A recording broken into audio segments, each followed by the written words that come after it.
All right, let's turn now to the campaign trail where the Iowa caucus is, a potential pivotal turning point in the race for the White House, now just 18 days away. Former President Trump maintaining a commanding lead in the latest polling averages from Real Clear Politics. He's holding at 63%. Florida Governor DeSantis, former Ambassador Haley, both clocking in at 11% nationally. Now, Haley in particular has been rising in the polls in early states as of late, but her response to a question about the American Civil War at a town hall in New Hampshire last night has her conducting damage control today. Let's bring in correspondent Brooke Schaefer. Brooke, Democrats and some of Haley's GOP rivals are really coming after her for failing to mention slavery as the primary cause of the Civil War. Yeah, Nichole, like you said, Nikki Haley at a campaign event actually just this morning doing some damage control, responding to those comments she made about the Civil War. Here's what the former UN ambassador said just moments ago at a town hall in New Hampshire. Take a listen. Of course, the Civil War was about slavery. We know that. That's unquestioned, always the case. We know the Civil War was about slavery. But it was also more than that. It was about the freedoms of every individual. It was about the role of government. So Haley there walking back an answer she gave at a different town hall in New Hampshire last night. The former South Carolina governor asked by a voter about the cause of the Civil War. I think the cause of the Civil War was basically how government was going to run, the freedoms and what people could and couldn't do. What do you think the cause of the Civil War was? What do you want me to say about slavery? Next question.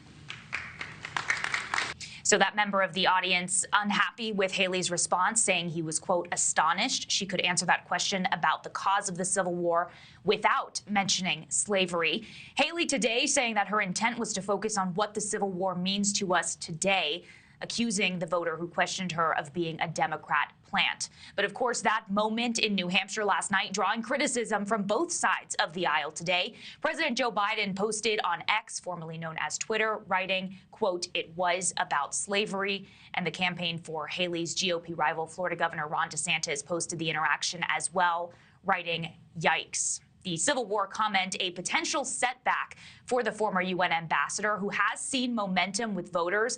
A recent poll in New Hampshire there showing Haley with 30% in second place in New Hampshire behind former President Donald Trump's 44%, but well ahead of Florida Governor Ron DeSantis sitting there at about 6%.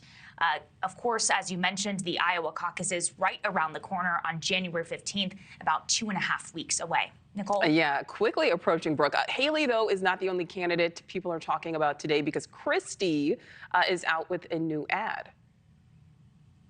Yeah, the former governor of New Jersey making it clear that he is not going anywhere despite some calls for him to drop out of the race. Here's part of a new ad just dropped by the Christie campaign. Take a listen.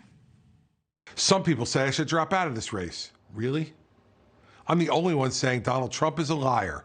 What kind of president do we want? A liar or someone who's got the guts to tell the truth? New Hampshire, it's up to you. I'm Chris Christie, and you bet I approve this message. All right, so Christie there making it clear he's here to stay. Nichole? All right, Brooke Schaefer, live for us. Thank you. Thank you for watching. Go to newsnationnow.com to find News Nation on your television provider. And don't forget to click the red subscribe button below to get more of News Nation's fact-driven, unbiased coverage.